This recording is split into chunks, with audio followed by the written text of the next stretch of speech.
Israël est formel, Tsahal n'a pas tiré sur le convoi humanitaire.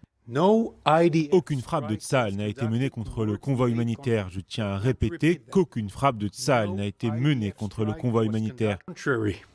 Au contraire, Tsahal était là pour mener une opération humanitaire, pour sécuriser le couloir humanitaire et pour permettre au convoi humanitaire d'atteindre son emplacement désigné. Une vidéo d'images de drones montrant des Gazaouis tendant une embuscade à des camions d'aide transportant de la nourriture alors qu'ils atteignaient la zone du nord de Gaza et se faisaient piétiner à mort pendant le pillage. 104 Gazaouis ont été tués et plusieurs centaines blessés d'après les chiffres communiqués par le Hamas. L'armée a néanmoins reconnu que les troupes avaient ouvert le feu sur plusieurs Gazaouis qui s'étaient dirigés vers des soldats et un char à un poste de contrôle de Tsahal, mettant en danger les soldats après qu'ils eurent précipité le dernier camion du convoi plus au sud. Avec quelques coups de semonce, lorsque les centaines sont devenues des milliers et que la situation est devenue incontrôlable, le commandant du char a décidé de battre en retraite pour éviter de nuire aux milliers de Gazaouis qui s'y trouvaient.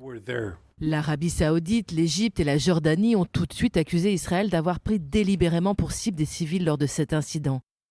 De leur côté, les États-Unis ont exprimé leur horreur face à cet incident et ont indiqué qu'ils exigeraient des réponses d'Israël et qu'une enquête serait menée. Le Conseil de sécurité des Nations Unies s'est réuni en urgence ce jeudi, en réunion à huis clos, pour délibérer sur cet événement tragique. Pour l'amour du ciel, mettez fin au massacre de civils, d'enfants et de femmes. Nous espérons que nous verrons des progrès au Conseil de sécurité dans environ 1 heure.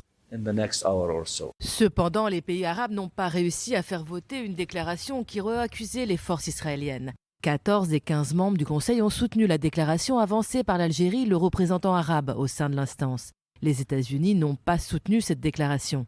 De son côté, le secrétaire général des Nations Unies, Antonio Guterres, a lui déclaré que cet événement nécessiterait une enquête indépendante efficace.